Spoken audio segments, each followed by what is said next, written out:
But this is from Toshi from Japan, or Toshi20R, and Toshi asks, hello, I've always thought that Earth vs. the Wild Hearts album is the best hard rock album in the world. Okay, debatable, but I'm glad you like it. So let me ask a few questions about the album, especially about the vinyl. First of all, how many copies were pressed? Are you kidding? I'm a fucking musician. And in 1993, I was a musician and a drunk, and I had interest in girls and drugs and films. How many copies were pressed? You could ask anyone in the world, and they'd probably give you a better guess than me. Second, the secret track feels special. What secret? This is where I come a cropper, because I don't listen to my albums. I record them and I listen to the test pressing, but I don't tend to listen to my albums, so I don't know what the secret track is. But it feels special. Is it? No, Don't Worry About Me is on PHUQ, isn't it? I've no idea what the secret track is. No idea. Third, are there any test pressings? I don't know. This is all going to be stuff that I can't answer. Fourth, how many copies were made of the reissue? Don't know. I own the 1993 and 2000 vinyls. I also own a promotional CD and a cassette tape from Japan. I'd be happy if you could introduce any other rare items of this album that you own. This is a weird one, because I'm being perfectly honest here, I'm not being flippant. I don't care how many albums mine sell. I've always been a fan of music, and it's not until the internet, really, that I realised that the albums that I think are the greatest albums in the world weren't really massive sellers. Certainly compared to some vastly inferior albums, they were very poor performers. But does it make me love them any less? Absolutely not. If anything, it makes me love them just a little bit more, because it's mine. And I think that's the thing about music. It's supposed to come off as being your thing, your discovery. And it is your discovery because it's affecting you. And I think music being vibrations is affecting your very atomic setup. So it's going in there and messing with your atoms. So it is very much yours.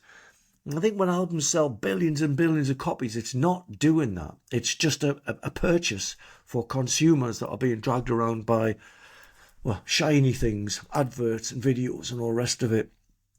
So I have never really cared how much or how few my albums sell. And I still don't. And and it's not until I talk to people and they say, oh yeah, that album did really bad, but that one did really well. And I'm like, wow, that's news to my lugs, because I have no interest, really. And that probably sounds bad, but I don't. It's purely for the music, for me. Getting the music out and then getting the music in your ears. So, yeah, sorry about that, Toshi. I have no idea what the answer to any of those questions is, but I imagine you lot can probably answer them questions better than me. Ian Smith from Scotland says, hello, me again. Hello, Ian, again. I'm a t-shirt hoarder, and maybe you are too. This is my one today. I love this one. I just want to see this on YouTube as well. I was going to wear the I Hate Everyone. Maybe I'll do the next one. Are there any t-shirts that you've refused to part with? And what are a few of your favourite shirts? It could be anything, other bands, artwork, slogans. Right. The one I was going to wear today is one of my favourite ones. It says, I hate everyone, stupid cunts. And as far as my sense of humour is concerned, that just nails every single fucking box. Offensive, funny, and funnily offensive. My favourite t-shirts, I am a t-shirt collector. I buy t-shirts all the time, and they're usually t-shirts of bands. Now, I'm not a massive fan of funny slogans on t-shirts, although this is arguably a funny slogan on a t-shirt, but it's a picture of Steamboat Willie Mickey Mouse, so it's different. But I buy t-shirts. I buy hard to find band t-shirts because I get into bands and I fucking obsess about them, and it's not enough to just buy the albums, but I do buy the albums, and I buy the t-shirts so I can go and rep. And I believe people should rep. People should represent the stuff that they want to do well. They want to further the career. They want people, oh, who's that band? And it works. It does work like that. There was a few, I remember Slash buying a few CDs based on bands I was wearing. So it does work. The deal is a good one, because then you enable the band to continue and being able to make music because you like them, and you are effectively free advertising for the band, but it's something that you're proud to do. I know, because I'm proud to do it myself. If you listen to music and you like bands and you don't buy albums and you don't buy t-shirts, you are going to suck a cock in hell for that. Because you've got to fucking support the music that you like. Spotify isn't doing it.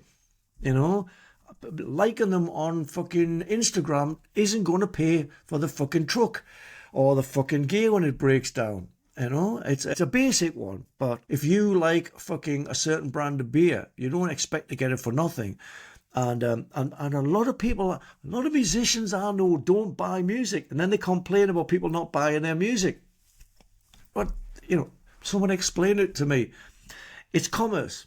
It's art, obviously, but as we know it, it's commerce, especially with the internet, especially since COVID's taken the fucking arse out of live shows. Spotify's taking the arse out of record sales. All bands can rely upon is you lot. And literally, if you got £20 to buy some food, you know, try and spend half of it on food and half of it on music. Because, you know, if you run out of music, food's going to taste fucking rubbish. That was a weird analogy, but I'm going to stick with it. Bands need your patronage.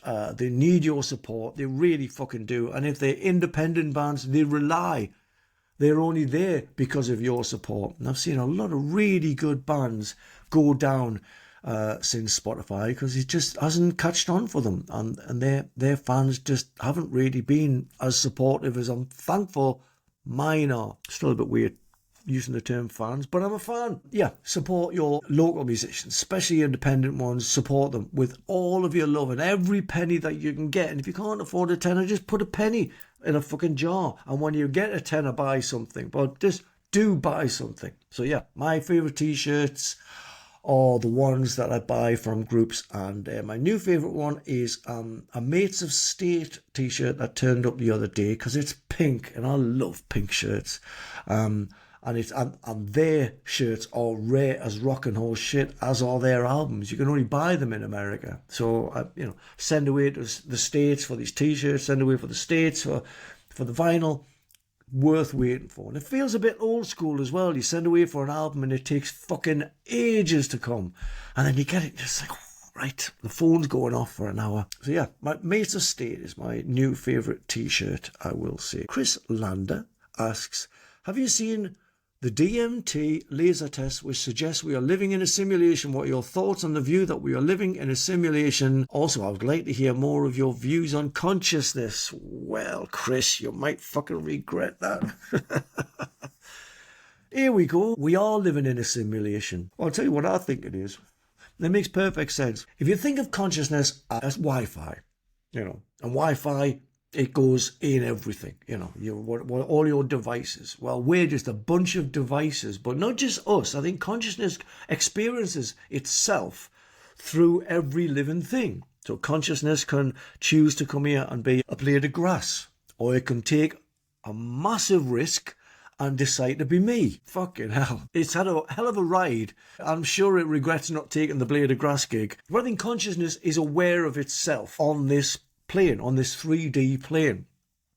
The simulation thing is because if you imagine, we know that nothing's real. We know that nothing's solid. Physics, science, all tells you that we're a bunch of atoms spinning around. So, it's not how it is. So the simulation thing is a means of consciousness, and I'll try and put this into layman's terms, a means of consciousness to experience itself through whatever living thing it's experiencing through. Why does it do this? Is it bored being consciousness and it needs some 3D thrills? I don't know that one. I assume it's because on this plane we're meant to evolve. And I think because we've been born with choice and with ego and stuff like that, that we think that we're it. We think we're the big nose on the face of fucking everything. And we're not. We're evolving now. There's two major ways we're going to evolve, with a possible third. But there's two major ways we're going to evolve. We're going to evolve biophysically, which is going to involve AI, which I think is part of the reason why AI has been invented in the first place, as some kind of alien intervention maybe, but something that's what aliens are. AI eventually learns how to splice the the biological with the digital to create a new breed of human that doesn't have to live purely on the physical world.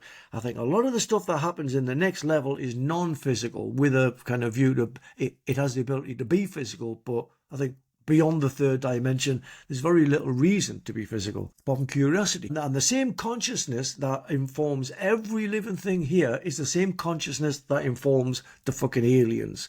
Some people call it God, some people call it the universe. Personally, I think it goes beyond the universe, but as far as we're concerned, yeah, it is the universe. Yeah, that's what I think consciousness is. I think it's a way that this consciousness, this big thing that is fucking so big, it's pointless even trying to think what it is and why it exists. But I think consciousness is the big God question. And so God, consciousness, every religion has a messiah figure, and the messiah figure isn't a real person with a beard who fucking made wine out of water, but it's a means of some rules on which to behave. You know, it's a guidebook on which to behave, so you can be spiritually enlightened and basically not a cunt. And I think that's the other way of evolving beyond the physical, is we evolve spiritually. And it's almost like consciousness or whatever the next level. And I think there's billions of levels. Doesn't end on the fourth dimension. It fucking goes on and on and on. And it all grows much like nature. So some bits fall off. They don't learn anything, which is like people who are kind of spiritual bottom feeders. Don't learn anything. And they just continually go round and round and round. I've got a funny feeling that this is going to be the end of the human experiment. And I think humans are an experiment. I think pretty much a lot of this is an experiment, but definitely humans are an experiment, probably from different factions of aliens putting their DNA and mixing it with whatever, some magic, and making us. I think in the next couple of years, we're going to know a lot more about this very subject, what their deal is with us, why they give a shit, why they're coming down here, why there seems to be more and more sightings, and why the government is still hushing it up.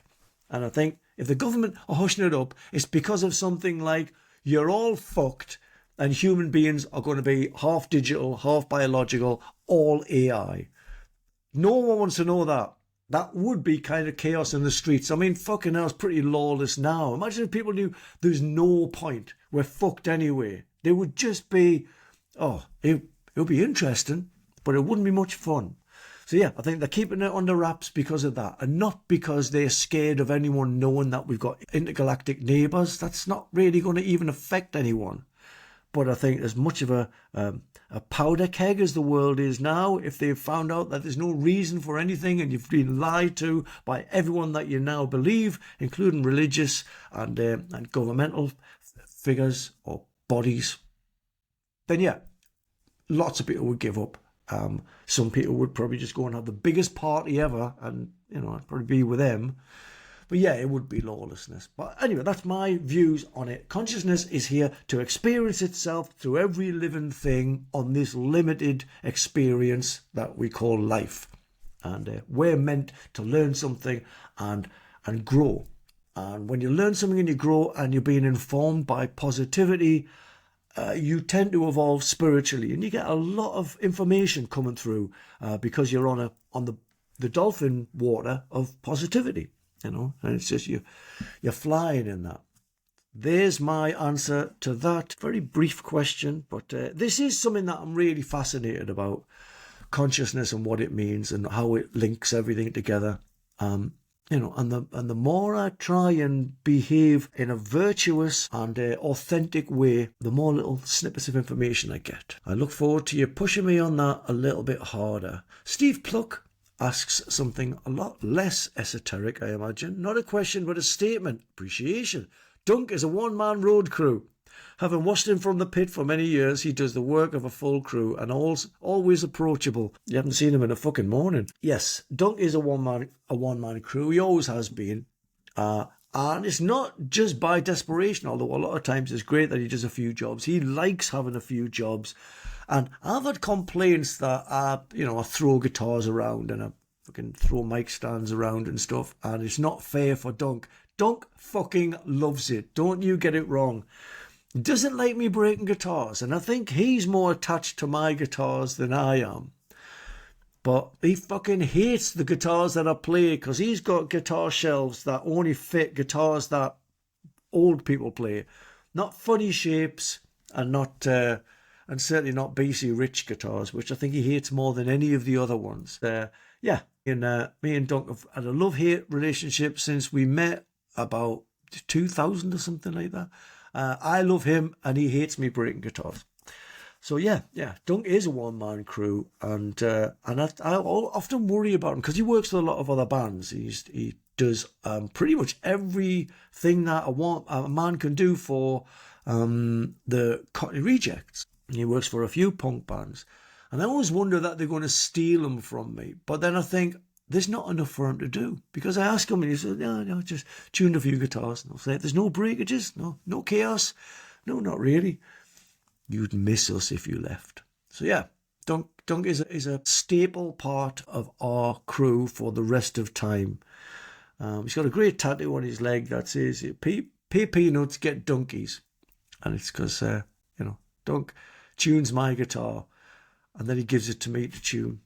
And it's great, it's funny. Everyone should have a crew who are just there for vibe. I think if you haven't got vibe in your crew, it's not going to last long. If you're not going to have a vibe within your crew, then you're doing it too much for yourself. You've got to appreciate the crew are there for everyone, not just the band, not just the musicians, but the people that want set lists, want a pick, want to get something signed, something like that.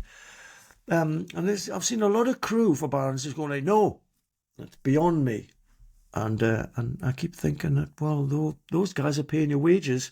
You should be a bit nicer to them. And Dunk's always approachable, even though he says he's not.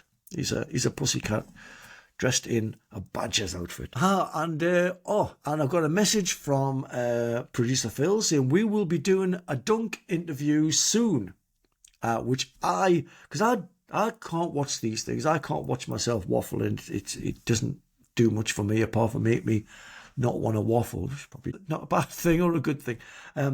I will watch the Dunk interview because I look forward to seeing what he says, and knowing that he won't pull any punches, it'll be a really, really good. I will push you to watch that one. So yeah, I'm looking forward to that very, very much.